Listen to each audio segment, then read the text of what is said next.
Hello, everyone, and welcome to the Partnership for Inclusive Disaster Strategies Strengthening Transit Evacuation Plans webinar.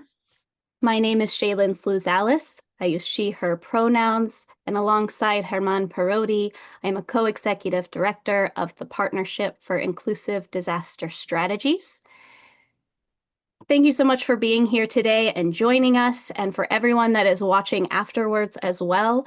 I'm going to get us started by sharing a little bit about us at the partnership and a little bit about how we got here today, and then I will pass it over to my colleague June Kailes, who's going to dive deeper with us today on this topic of strengthening transit evacuation plans. With that, we at the Partnership for Inclusive Disaster Strategies, or the Partnership in short, are the only U.S. disability-led organization with a very focused mission on the equity of people with disabilities and people with access and functional needs before, during, and after disasters and emergencies. In other words, we are your disability and disaster hub, and some examples of how we act as the nation's disability and disaster hub is through our disability-led response and support to organizations serving people with disabilities. For example, our disability and disaster hotline is an active resource for people with disabilities and their loved ones and stakeholders to reach and access information, resources, and assistance throughout disasters. We also do a lot of work to strengthen community resilience across the nation. An example of this is our weekly national stakeholder calls that bring together key stakeholders on the rights and needs of people with disabilities throughout disasters and emergencies. And I'll pop a link in the chat for folks to sign up for that weekly stakeholder call, which is every Tuesday at 3 p.m. Eastern Time. We also then do a lot of work to strengthen education and awareness around the impacts people with disabilities face in disasters through training and technical assistance to nonprofits, businesses, and government agencies, and acting as a trusted source of information for the disability community throughout disasters. And then we use all of this to influence our policy, advocacy, and systems change by driving program and policy changes that increase better outcomes for people with disabilities before, during, and after disasters and emergencies. A little bit about how we got here today and some background on this project that we've been working on together with June Kailes and colleagues across the country that are committed to the rights and needs of people with disabilities throughout disasters and emergencies. First, really acknowledging and seeing the ongoing failures that we experience as people with disabilities throughout disasters. Notably, of course, that people with disabilities are 2 to 4 times more likely to die or be injured in disasters than non-disabled people due to the lack of access to resources, information, and assistance. And certainly that lack of accessible transportation evacuation plays a role in that disproportionate impact. And then certainly having regular conversations with June and in various spaces, continuing a discussion and talking about what are the gaps that people with disabilities experience in transportation evacuation planning, and why does it always feel like people who need accessible transportation to evacuate are left out of those plannings, areas and ultimately left behind in disasters. These conversations that we have, on a daily basis and in our local communities continues and is not just around transportation, surely, but is a key area throughout planning and disaster response that, it saves lives in disasters. So when we were talking to June about this on a number of one-on-one conversations and in our community spaces, June said, she has a number of previous materials that she's had in past work and our collective experience to build off of, and really having a deep dive conversation on what this looks like and better ways to plan for accessible transportation for people with disabilities. So we decided let's update the materials and ask other experts and our colleagues and friends in the field for their feedback. And let's have some deeper dive discussions just on this topic of transit evacuation planning. Next slide, please. So we decided to put together some key documents that have been shared already previously in the registration materials and in today's email that went out to folks, and will pop back in the chat throughout today's webinar. And I'll highlight some of them, and June is going to dive deeper with us on these areas as well in our discussion today. So first, we put together the transit guidance with key integration details, which is really a guidance and a checklist for emergency managers, planners, transportation agencies and providers, community organizations and other stakeholders to look at and identify areas and resource gaps that are needing attention, set priorities around transportation planning, assign responsibilities, tracking that progress, and there is an accompanying tracking progress document with this checklist, and then periodically evaluating progress. June will dive deeper into this resource more specifically and get into the nitty-gritty details, of this document and how we need to continue to really plan for the who, what, where, when, why, and those informations that go into all of those pieces. We also said, our community needs resources for planning for their personal preparedness plans on evacuation. So we updated a previous document that June also has put together in the past on personal evacuation planning, and it provides guidance and a checklist for individuals to use when getting ready for disaster events and creating and maintaining their personal preparedness evacuation plans, covering things like when and where to evacuate and what you need to plan for and what you need to take when you evacuate, as well as a number of other areas to consider as you're planning your transportation or your evacuation plan. So then we took these documents and we held two what we called think tank sessions in February of this year, which were facilitated by our friend and partner Justice Shorter at Seated Ground. And we used this opportunity to really dive deeper into this topic. And we also got feedback on those tools that I just went over, and having a discussion on what the evacuation gaps are, remedies, solutions, and ideas for improvement that these experts that we brought together, from community-based organizations to emergency managers to people in academia to folks in government agencies, to really identify areas that we can continue to amplify as good and promising practices and solutions for better planning for transit evacuations. This then led to the roadmap on making transportation evacuations real for people with disabilities. And this roadmap, it really drives us through the current landscape of inclusive evacuations, so looking at data concerns and pervasive problems, identifying thematic areas such as paratransit, facilities, public engagement and communication, and monitoring and evaluation.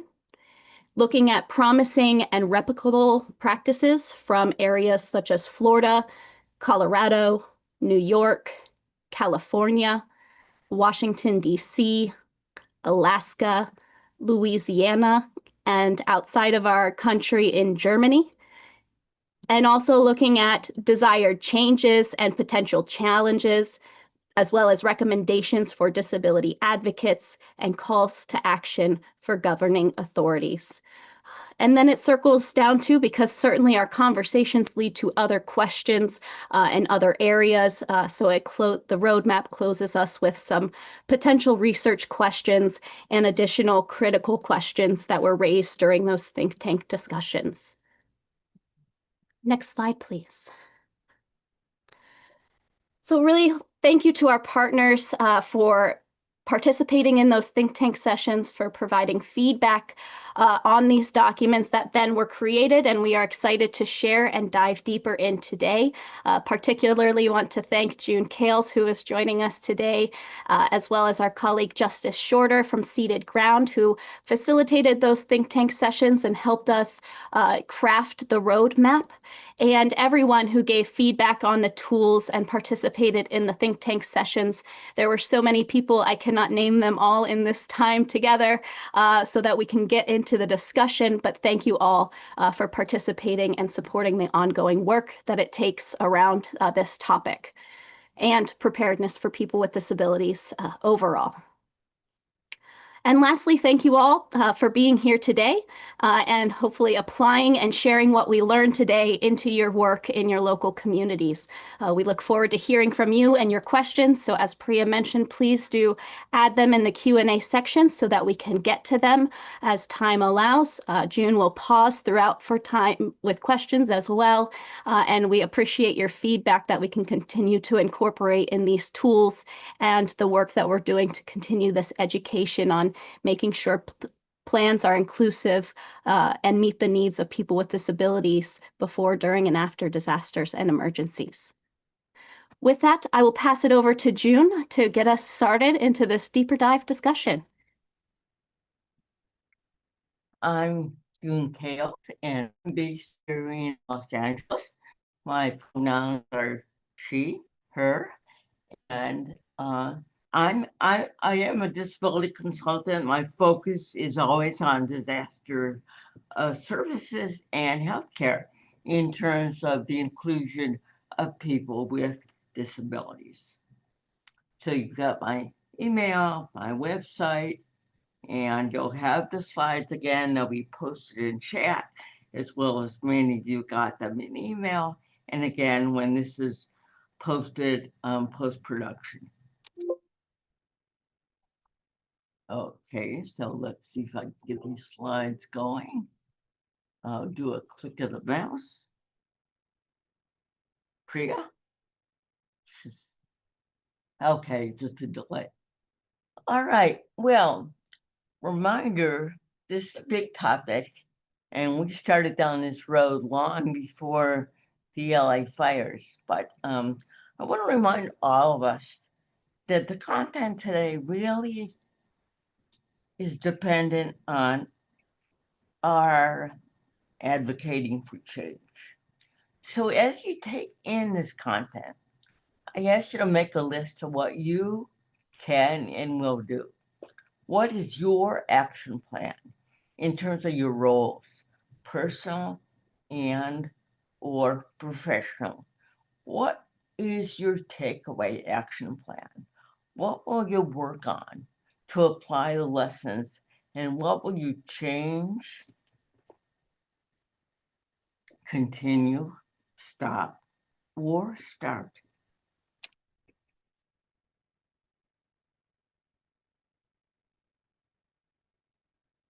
Today, I really want to cover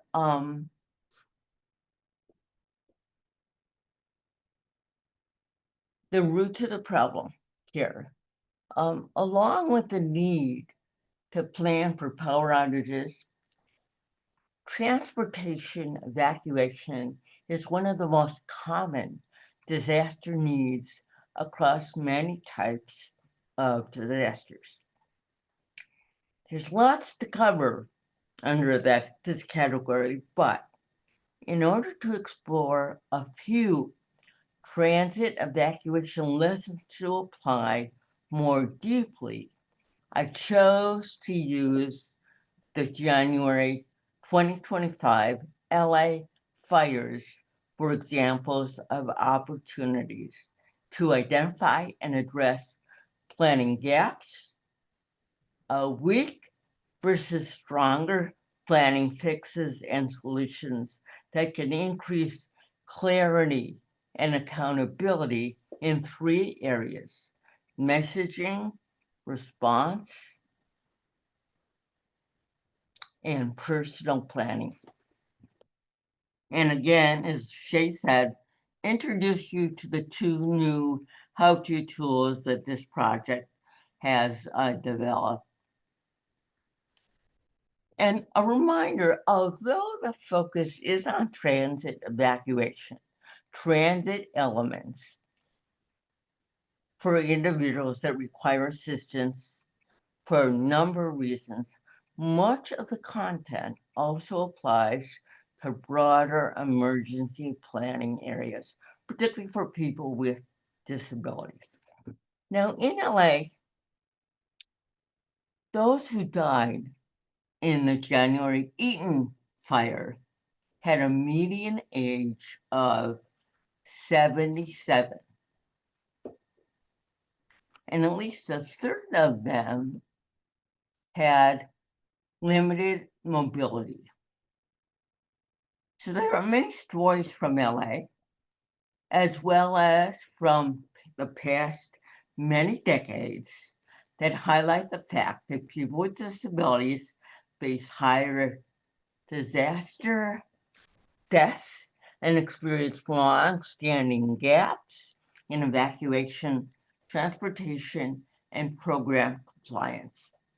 And these failures, as we are constantly reminded, turn dangerous events into disproportionate threats for us.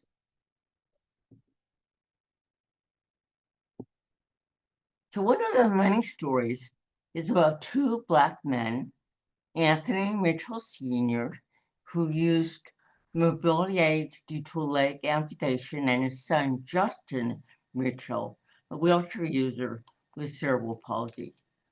Two Black men. Anthony called 911 for help getting out, and despite 3 calls, emergency responders did not reach them before the fire consumed their homes. And their tragic deaths, along with others, underscore again the significant gaps in planning and evacuation.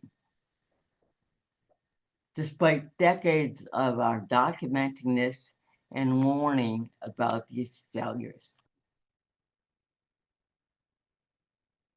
Now, there was, on the brighter side, kind of, Glenn, there's a fellow named Galen Buckwalter. He was luckier. And his accessible van was in the shop. He tried to get an Uber, Wave, that's wheelchair accessible vehicle. But drivers weren't allowed to enter the evacuation zone. So he thought about getting into his wife's car, but that would mean leaving his powered wheelchair behind and risk losing his mobility and facing the loss of his chair that, as many of us know, could take months at best to replace. So he chose to drive his power chair through a mile, about a mile, I think, through treacherous, debris-ridden area to get out of the evacuation zone so he could eventually get an Uber wheelchair accessible ride. And he was successful doing that. So before covering options for fixes, I think it's very important that we look at what are the roots of some of the problems. Why these many plans lack details. In my work, I have reviewed probably a record number of city, county, and facility emergency operation plans that include the associated annexes and standard operating procedures and job aids, field operation guides, and training content. And I find that details for safe and accessible transportation, evacuation, from disaster zones are missing, among many other things. Plans are often theoretical, meaning they lack specific operational details. So I'll constantly see things like, we could, we might, we should, we'll consider, or that's under development. And no clear reference to, sometimes there is a reference to contracts, but you don't see the contracts, and it's kind of vague and undefined. I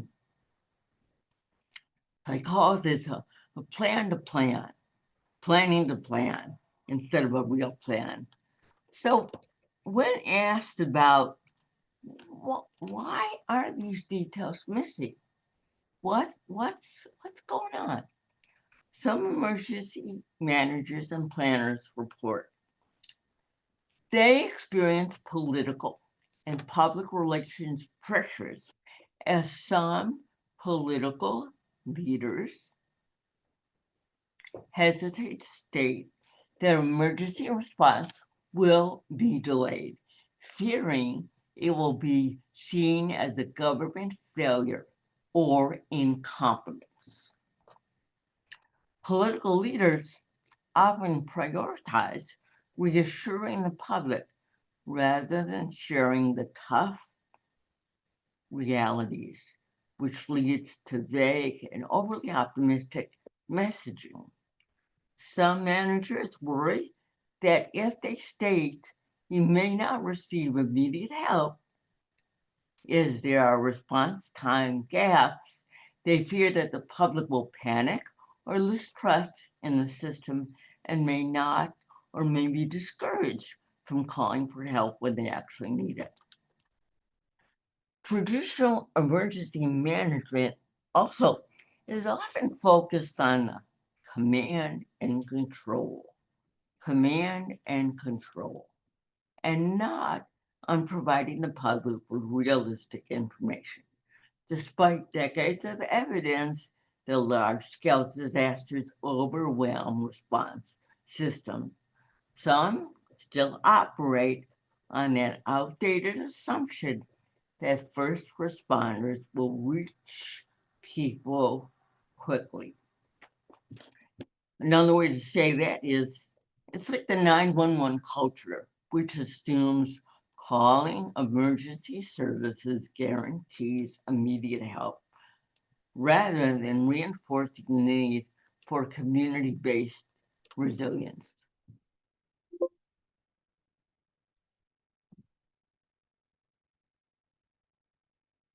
My slides are not advancing, so Priya, I might need your help. Thanks.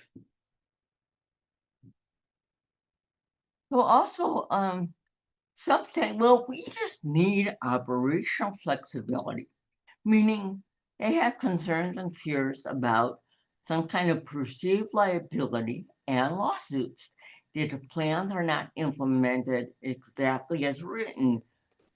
They will be liable or they will be sued. And they state, we know what to do. We have detailed plans, even if they're not written.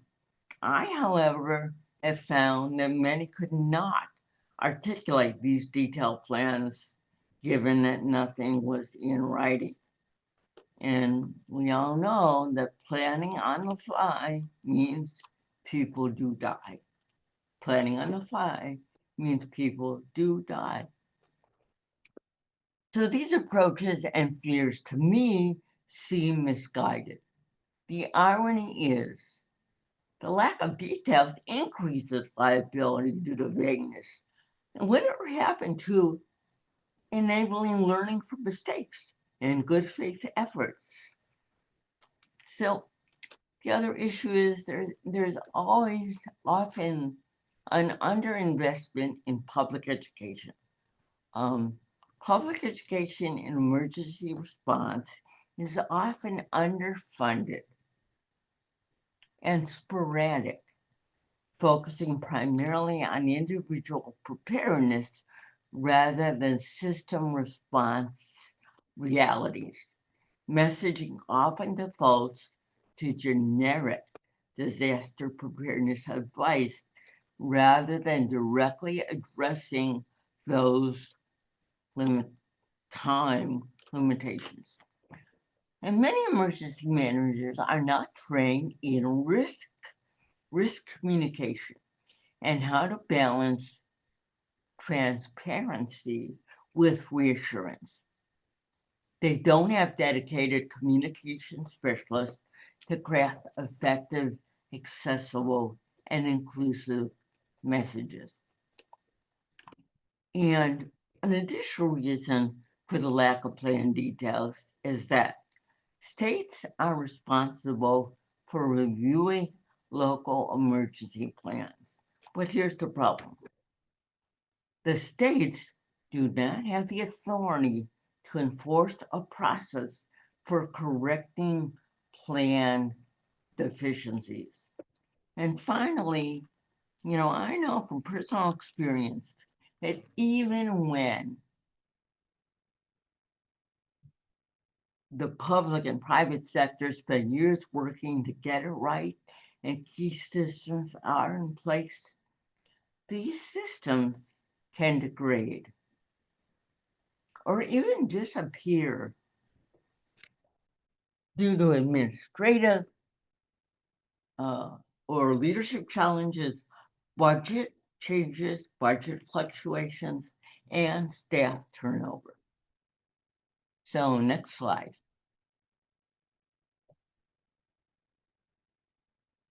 We can do better if together we focus on stronger plans using specific statements to verify existence of capacity and capability, and replace the plan stuff with the details. I call them the 5 W's: who, what, when, where, why, and the H, how. And the underdevelopment statements with accountability details, which means clearly stating who's responsible for developing that part of the plan, what is their position, and what is the estimated completion date. Next slide. So regarding the response time gaps, public education messaging has got to be honest, clear about the responses that are possible. It's got to be realistic. Expectations have to be realistic, and stress the importance of neighborhood planning. These messages must acknowledge that in large disasters, response capacity is limited and rarely immediately, and especially true in no and short warning events. Those are events like the wildfires or like earthquakes. In large disasters, emergency services are often delayed, often overwhelmed because of limited resources, blocked roads, and damaged infrastructure. The public's got to prepare for a significant amount of time when you are on your own. Call that yo-yo. You are on your own. As disasters, you have long wait times, long response time gaps between when help is needed and when it actually arrives. So we've got to acknowledge that the real first helpers are not first responders. They are us, our neighbors, our friends, our family, who are very close. Helpers who are close may have prevented what happened to several people in LA, including Justin and Anthony. So next slide.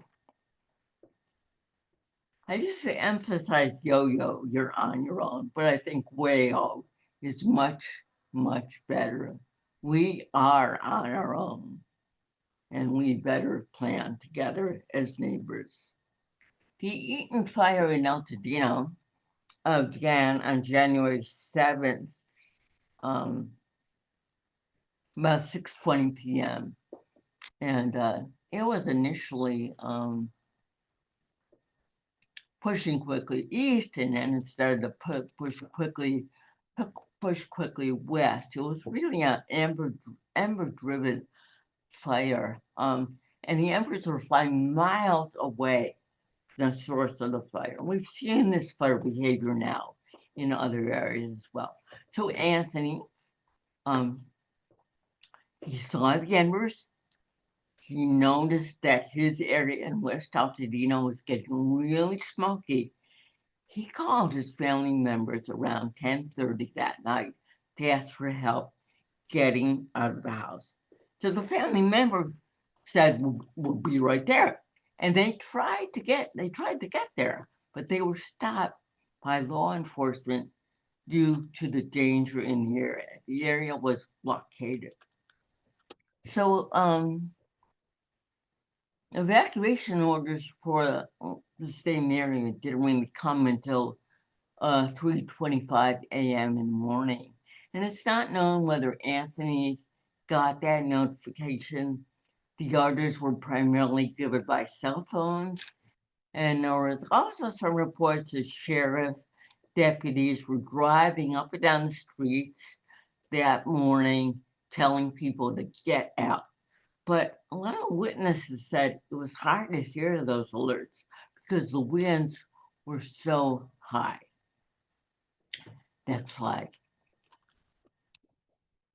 So calling for help may not work or may be very slow during disasters due to overwhelming call volumes resulting in long waits. So again, the need for clear guidance. We need clear guidance that's widely developed, widely distributed, stressing that even when we have very strong disaster evacuation plans, a personal evacuation plan is essential. So next slide, looking at the role of neighbors and community. We learn over and over, but we have to keep repeating this. Neighbors need to check on each other, especially those with disabilities, older adults, and others who may need help. Communication and assistance between neighbors are essential due to challenges with geography, communication, and power, the power infrastructure.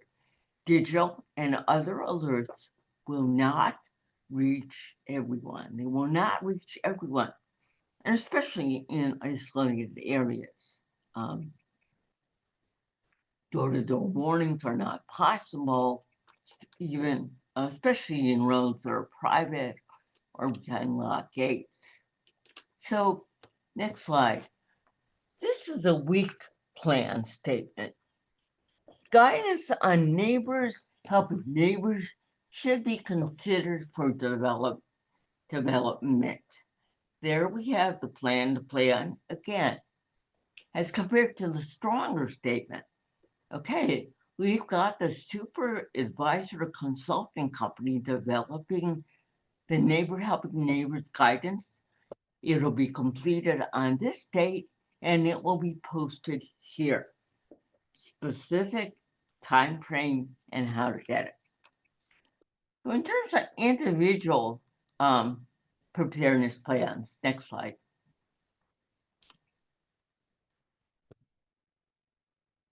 Standard emergency preparedness information, such as you all know it, get a kit, make a plan, get formed, does not adequately address some of the complexities of preparedness for some disabled people. Time and skill to help people develop these plans are often underestimated and undervalued. And more detailed materials and help are sometimes required to develop actionable plans, particularly transit plans. And these plans can, next slide. They can help people face some scary and disturbing and uncomfortable issues. And this includes what I always like to refer to as learned helplessness, and also defeating the 4 stages of disaster denial, which are, it won't happen here, even if it happens here, it won't happen to me, even if it happens to me, it won't be that bad. And even if it's that bad, well, there's nothing I could have done about it anyway. So individual plans are critical, including neighbor helping neighbor, because it can be life-saving, even if they are not ideal. You know, Justin and Anthony may have benefited from such a plan, since Jordan, their the other son who lived with them and served as their primary helper, was hospitalized and not at home. And other family members, as you've already heard, could not get through the barricades to help. So, next slide. So this plan statement, I mean, it's not bad. Individuals should develop personal emergency evacuation plans, but it is rather vanilla and weak. The stronger plan is help with creating personal emergency transit evacuation plans is available from the attached list of community partners. Community organizations like independent living centers, area agencies on aging, with strong connections to communities they serve and support, can be valuable in terms of contracting with them. They could be a good contract resource to help people develop these plans. And these contracts with these partners can help people be realistic about expectations and develop support networks with neighbors, friends, family, and colleagues who agree to help each other. Next slide. So this is the first new tool that this project developed. It's a how-to guide for individuals preparing for many hazards and complexities, and it covers what needs to be discussed with helpers. That is, both receivers and givers of help who are willing to help each other in emergencies. So I'm going to pause, I think, for a moment, and I've got a little more to cover in terms of, I want you to hear the real 911 calls that occurred with Anthony and Justin. I want to talk a little bit more about solution-based real lessons learned, another new tool, and some of the doable changes. But first, Shay, back to you for a moment. Any questions to address?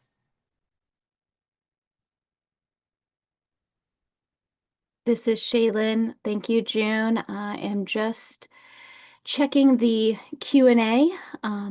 And folks, please do keep adding your questions in the Q&A box as we go along. I'm taking a look. One question we have is around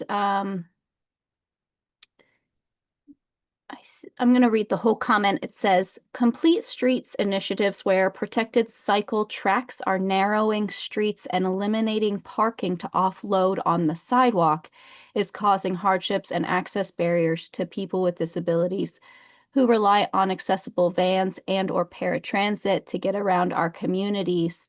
The Cycle IV or the Cycle 4 tracks are particularly problematic. Any suggestions on transit, how transit advocates, can push back to uplift accessible public access and disaster evacuation planning? The last part of that question is sort of what I was thinking you could address, June, and perhaps it is something that's going to come up a little bit later on as well. That's a deep dive question. It actually occurred in this neighborhood where I live, where they call it a smart street planning, only they never involved anyone in the planning except for a few people. And there was tremendous pushback by the community. And so I think when this happens, it's important to coalesce with other community members and to infuse in their discussion the critical part that this could play or interrupt in terms of evacuation. It's a complicated question you ask, but a very good one. So thank you. This is Shaylin. Thank you, June. The next one is not a question, but it is an important comment that I'd like to voice out loud, which is, as a creator of the emergency operation plan for a 150-bed skilled nursing facility or long-term care facility, transportation contracts are not obtainable. Large public/private transportation entities will not enter into MOUs, memorandums of understanding, or any contractual agreements. It is recommended we contact local Office of Emergency Managements to receive transportation help in emergency. As a result, end users do not have input into what transportation specifics are required to evacuate vulnerable/limited mobility populations. Well, that's a topic of another whole webinar for sure. I have actually reviewed a lot of those plans, and even when there are private contracts for evacuation, they're often not adequate in terms of specifying time it would take, the response time to get to the facilities. I think there are major issues. There are major issues in terms of what's required of long-term care facilities in their evacuation plans that have to be relooked at because they just don't, none of them seem to be that realistic in terms of what happens when you have to get people out quickly.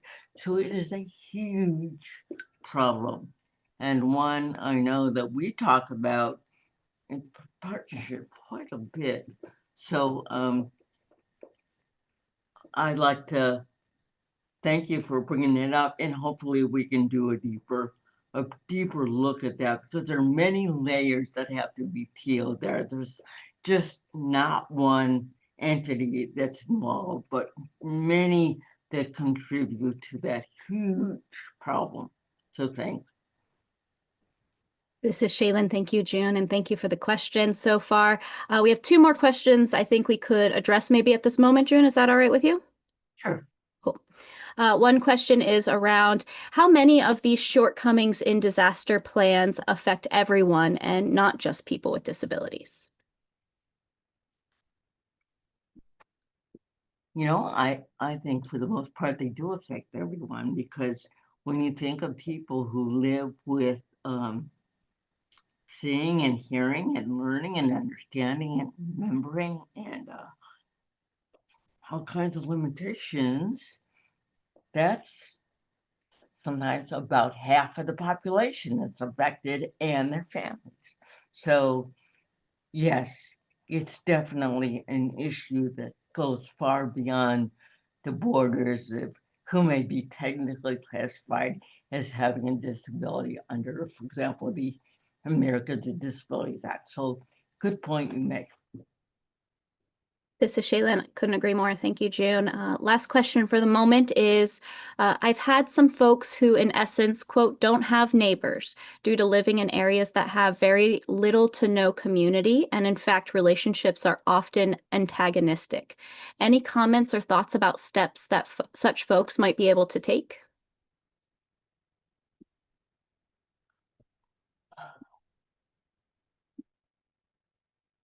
Well, that's a tough one, but it does point to all the more reason to have a pretty detailed plan. If you can't rely on neighbors, if they're not close, what else can you do? How could you get out if you're really remotely situated? So again, just thinking about what you can do if there are no neighbors or no helpers that can get to you quickly, or that you can, rely on. Sometimes it's when there's long morning or short morning, leaving really early because you don't have any of that network. So that's what comes to mind off the top of my head, but I'm sure I'll wake up in the middle of the night with a much better answer. And this is Shaylin. Just to add to that as well, June, it's something that we at the partnership talk a lot about as well, and want to create additional resources around. So if folks do have other thoughts to this effect, we'd love to hear from you. And also to add to what June shared, even though it may not be in the closest proximity as neighbors may be, thinking about what is your support network, like maybe your local church or faith-based related entity that you might be able to create a plan with and discuss what they may be able to do for you and supporting you in a disaster, and other areas like that you are heavily involved in on a sort of day-to-day basis or very regular basis in your communities, and how those plans may be able to be supportive in a disaster. But more to come, I think, on this for sure as well. Lots Yeah, of stuff coming up. I don't know what the breakdown is between no warning events in short and long, but I think for long warning, it's a much better opportunity to do a lot of that, and even sometimes short, depending on how we define short. So, Priya, can you help me? Let's take a look at what happened when Anthony actually called 911. So this is taken from a podcast where the investigative reporter actually, through Freedom of Information, obtained the recording of the 911 calls. So we're going to hear this. And the first call came about, they made the first call about 6:30 a.m. in the morning. Sparks are flying in my backyard right now. Okay, and is the backyard on fire or just sparks? Sparks right now, but it's getting close.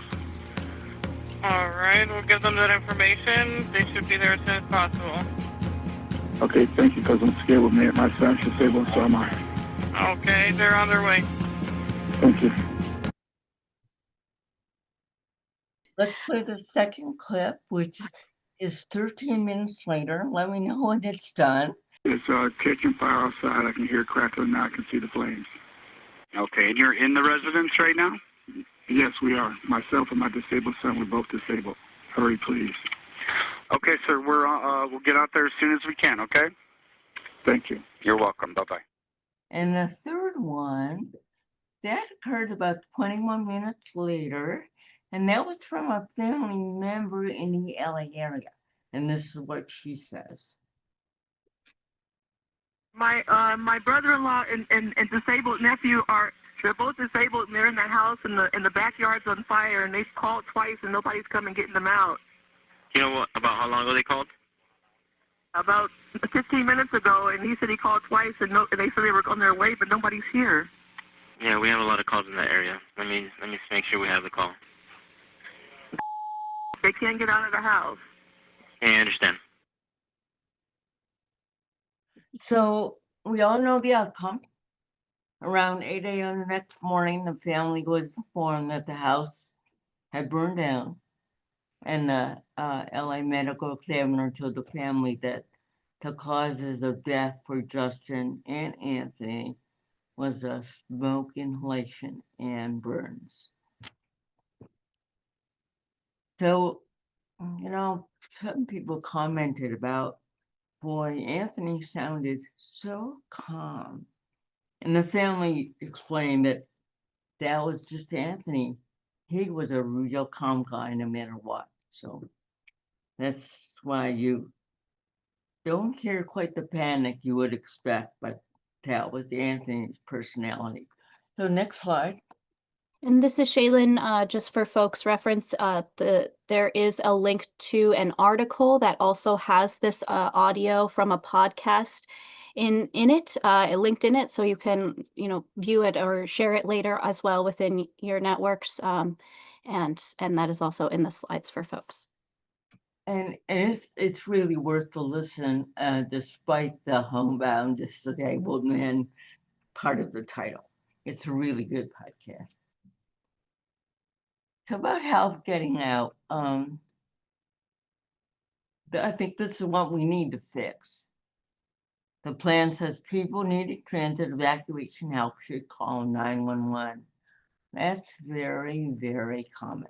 So maybe a solution is individuals needing transit evacuation help can use a different number. Not sure.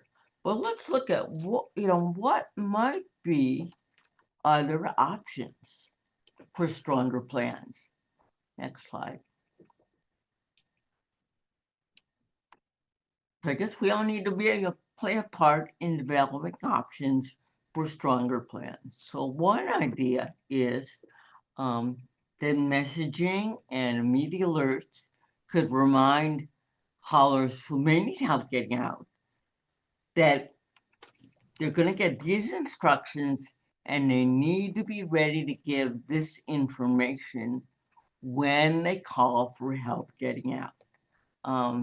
They're going to be told to have and use your backup plan to leave because there's a real possibility that we will not be able to get to you within a short time. There's more requests than we can handle. Some roads are blocked, there's heavy traffic, and the communication may not work or work well. So when you call for help, be ready to answer these questions. Can you get to a pickup point? The size of your mobility device, weight, width, length, height. Can it be taken apart, loaded into a trunk, or small enough to be put in some part of a vehicle space?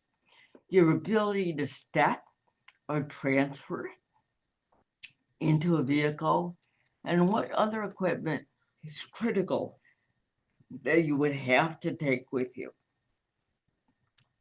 And when possible, and if possible, you'll be told if a ride is even available and roughly how long you would have to wait. And you'll be updated about the timing of your ride arrival. So again, may or may not be an option, but something we have to look deeply at. The other thing is, can 911 operators connect callers in immediate danger to train people who could contact the right people in the ELC and or dispatch to determine if nearby responders could assist. And maybe they can help callers identify immediate options such as calling neighbors for help, informing them that to save their own lives, they may just have to leave everything behind, including any mobility device if it's not workable, and get out of the house.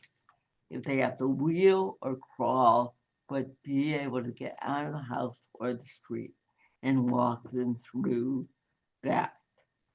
Perhaps, and only perhaps, this could have helped Anthony and Justin. So in terms of the future, next slide. Again, we got to work in those stronger plans that answer the specifics, the 5 W's and the H.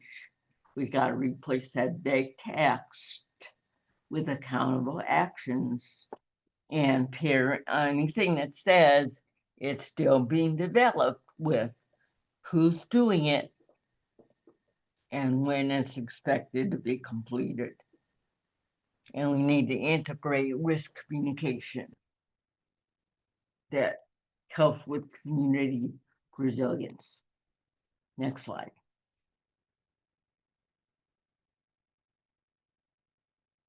So in emergencies, we continue to lose our health, our independence, and sometimes our lives because over decades, this information transfer and lessons observed are not applied or integrated into capacities and capabilities. Applied lessons result in lessons learned only when they are integrated into all of the plans and processes and agreements and contracts and training and testing and analysis and revisions and updates. Only then could they really be labeled lessons learned. Next slide. So making all this real requires more than good intentions. It demands detailed planning, public and private partnerships, the testing of reliable systems. Are they trustworthy? This can happen when emergency managers, transit providers, and people with disabilities work together designing these systems. Next slide. It is doable. Things have to be broken down into tasks, doable parts. Change can happen. It's got to be a team effort. And what's really important is that we have to hold each other accountable. And we have to sustain the effort through those staff changes, administrative changes, and budget fluctuations. Next slide. So again, strong planning depends on testing, evaluating, and sustaining the process. Next slide. So there are significant opportunities we have for impact in saving lives, protecting the health, safety, and independence of people, avoiding that plan-to-plan, non-specific big plans with specific plans, specific contracts, and accountability details. So this points to the second, next slide, till project, the second publication we developed, which is transportation evacuation plans for people with disabilities. Shay kind of already narrated what's in this tool, so I will just make it short and say that this tool really focuses on a lot of the details that are often found missing, both in the overall plan and the underlying and most important standard operating procedures and job aids, field guides, and training. And that's a live link to the tool in the slide. And again, with the tool, next slide, is that assessment tracker that Shay mentioned. And it really does help to look at what are the gaps. Where does the improvement need to be made? What should the priorities be? And who are the individuals in government and in the private sector and in the community who have responsibility, authority, and resources to help partner and lead the effort for specific elements needing attention? And again, tracking progress, sustaining the progress, and problem solving as a team. So in closing, next slide. This is the same picture of Anthony and Justin. It's taken from a memorial brochure that was part of their celebration of life service. Hopefully their legacy, the legacy and mandates of Anthony and Justin and others will ignite efforts to apply these documented lessons, leading to meaningful change, filling the gaps, and saving lives. So the next, next slide. So again, I remind you, what's your action plan? What will you change, continue, stop, or start? I heard a good soundbite the other day in a partnership meeting. It said, an invitation is not involvement. So that's what I added. An invitation is not involvement. And being at the table is not enough without speaking up, developing strategies, and allies. So last slide. I like this quote. Not to know and do nothing about it is forgivable. To know and do something about it is admirable. To know and do nothing about it is unforgivable. So that's it. The rest of the slide, that's our resources for you to use as supplemental material.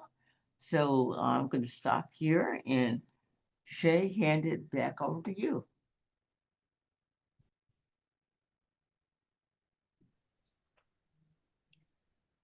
This is Priya. I am going to jump in here with some of the questions that folks are putting in chat. I'm also seeing lots of hearts, lots of clap emojis, lots of love from everyone. Seeing some questions in the Q&A. And folks, please do stick around. Feel free to put those questions in the Q&A. We have some time left. Todd is asking if you could let folks know how you feel about local emergency departments and notification providers actively training new call centers who can have a human stay on the phone while evacuations are being planned in real time in an emergency.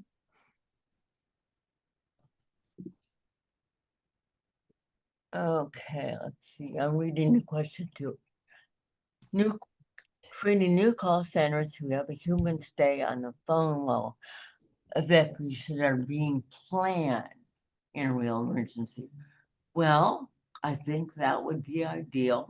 I don't know if it's realistic, but some semblance of better help, some semblance of, can you try this? Can you do this? There might be a lot of calls, Todd, so there might be other people that they might need to get to give some kind of more specific direction. But I think something we need to explore is, how can people in imminent danger get better assistance? Is there anything else we can do? I mean, it's definitely a planning question that we should address together as partners. So. Absolutely. Got to be active in the conversation and not just at the table. Alex is asking if there are any ways for wheelchair users to get out of a window besides using ladders and ropes. Well, it does depend on where the window is.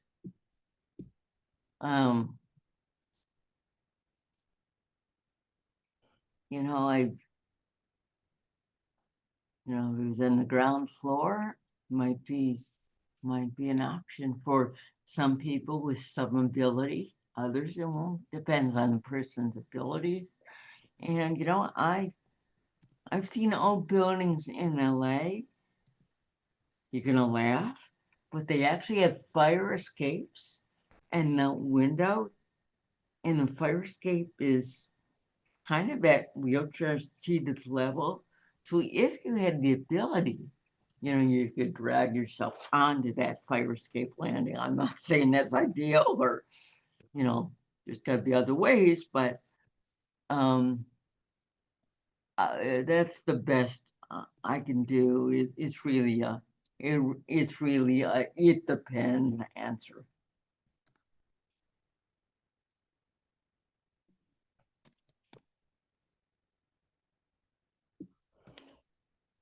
This is Priya.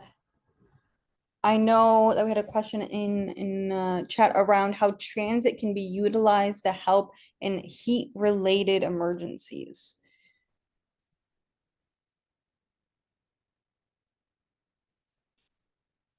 Yeah, it's a good question. I think I think public transit should have a plan. You know, if the cooling centers, if you have them, are not on direct routes, then maybe there could be a way to have them on direct routes during the heat wave. Some communities have used public transit as air conditioning units themselves. People get on the bus or on the light rail that at least is air conditioned. So there's probably a number of things that can be done, but it does take pre-planning. You know, where are the cooling centers? You know, what's the role of paratransit? Can they waive that 24-hour reservation issue in order to get people at cooling centers? So yeah, I think it's a big part of what I referred to in the beginning was that a lot of what these elements pertain to these other emergency issues as well. So not to just be siloed with wildfires, but think about all hazards. And so, yeah, it's a good question that we often think too siloed about these. One thing that came up in a tabletop a while ago was that the transit service was not really willing, and I'm not identifying the area, and it wasn't here, but the transit service was not willing to, on the fly, reorient their route so people could take public transit to the shelters. The shelters were not on the route, but with some changes they could have been. So this has to be part of the.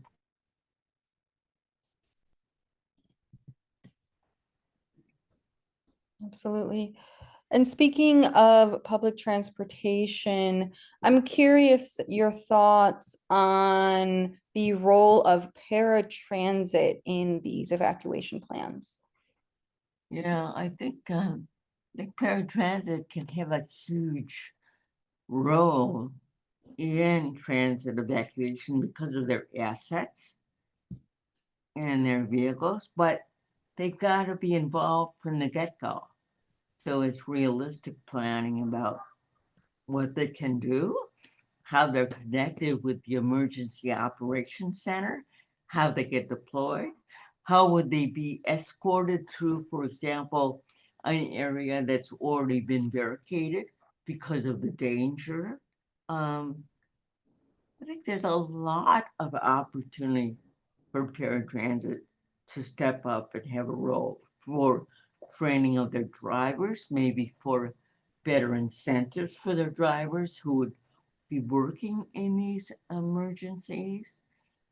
And also, yeah, recognition. We sometimes forget that not everybody needs an accessible vehicle to evacuate. There are sedans that can be used, there's Uber and Lyft that can be used for some people. But yeah, I think there's a huge role that can include, should include paratransit in emergencies. There's a lot they can do. There's a lot of, networking they can do with their other paratransit providers through mutual aid agreements. They're a real important resource where they exist. In some rural communities, they do not exist. Mhm. Tapping into the resources that exist and knowing what resources we have available to our communities is talked about extensively in the roadmap document that we shared out as well. I just want to uplift that folks can share their questions in the Q&A. And if the Q&A feature is not accessible to you, please do email us at PRIYA, that's PRIYA, at disasterstrategies.org. June, I'm curious, can you talk more about possible agreements with community-based organizations and what those agreements should contain?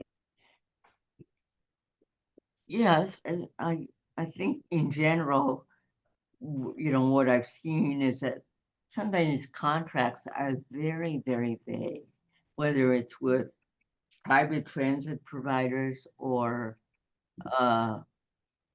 it's kind of an MOA that says, well, our community groups will help.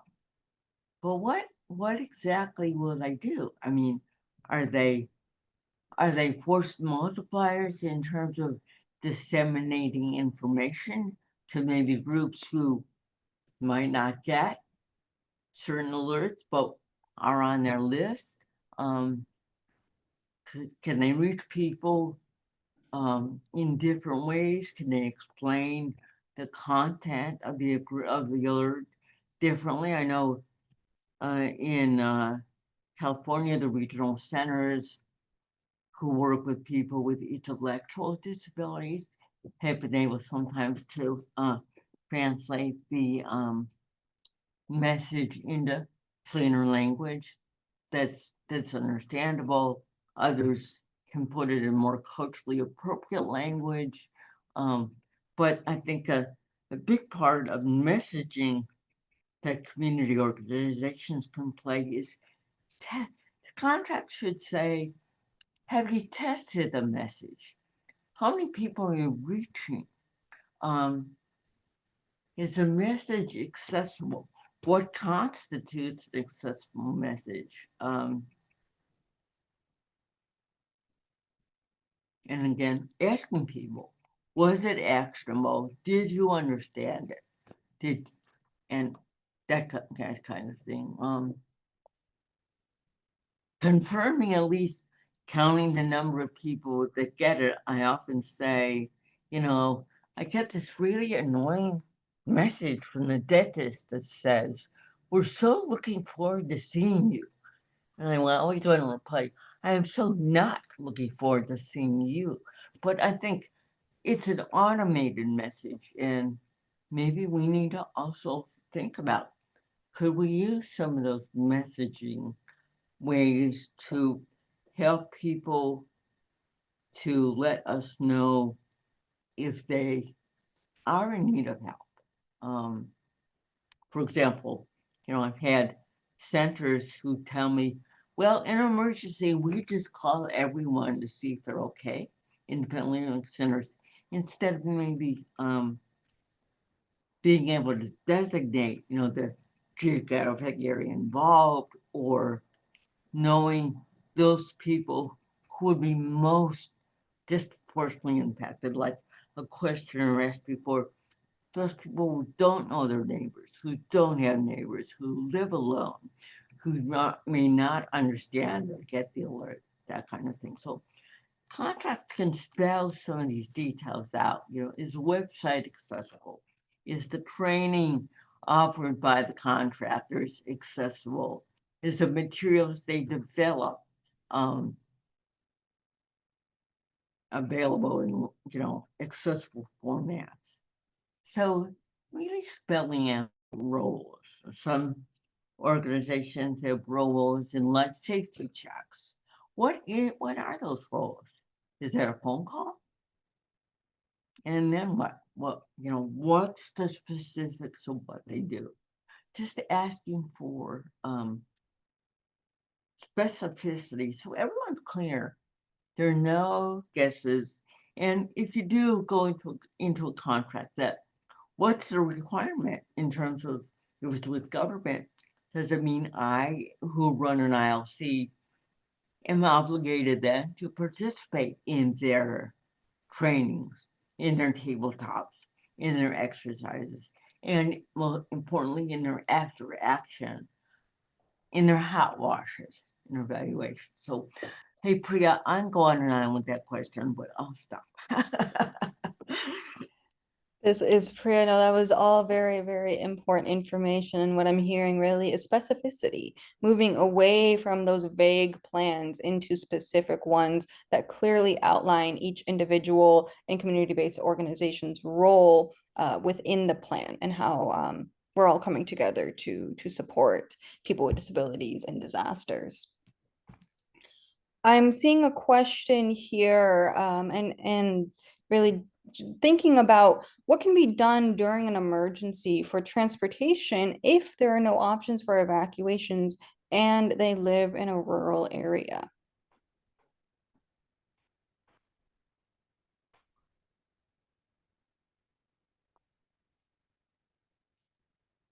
Well, I think we mentioned that before between Shaylin and myself, you know, what are the organizations in the area that may be able to help? And then starting from there,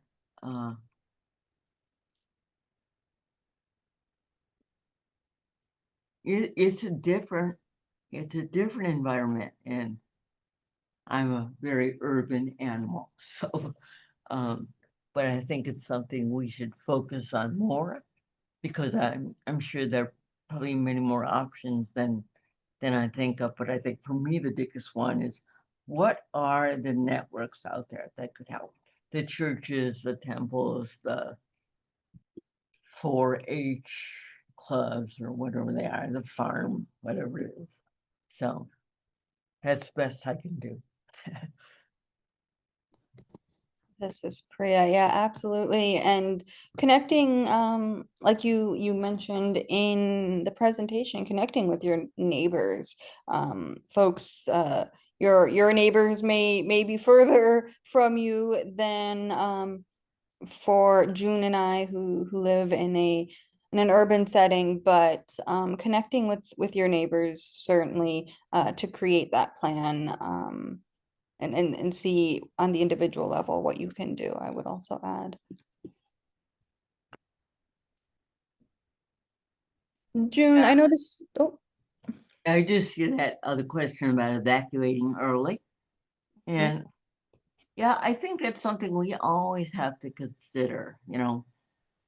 And I mentioned it earlier, and I think it is an option, but it does become problematic for people who may not have anywhere to go, and where things may not be open yet, where shelter may not be open yet. But I think the critical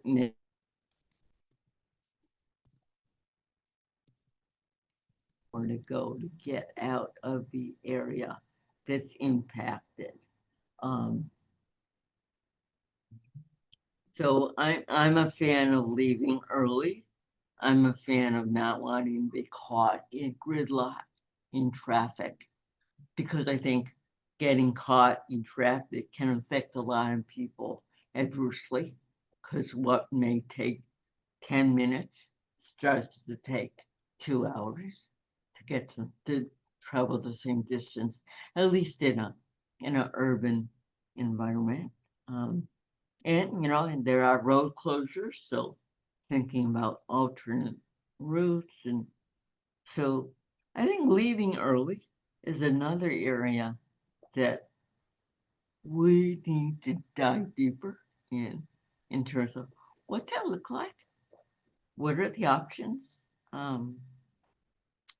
But I do think it's important for some people with disabilities who would be adversely impacted if they waited until the evacuation order came. And that's kind of a self-assessment. Back to you, Priya. This is Priya. I'm seeing we have about a couple minutes left, so I want to actually pass it over to Shaylin. And certainly we will be continuing these conversations. Shaylin?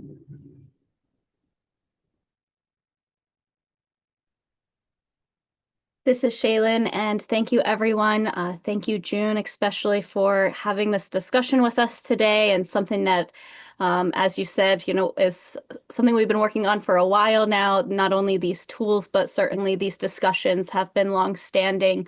And we all know as people with disabilities that access to transportation in blue sky times can be difficult as it is, and then adding a disaster on top of it adds those compounding barriers that people with disabilities face in disasters, and adds to that disproportionate impact, and ultimately what we saw and witnessed and heard from Justin and his father, and the tragic losses as well in addition.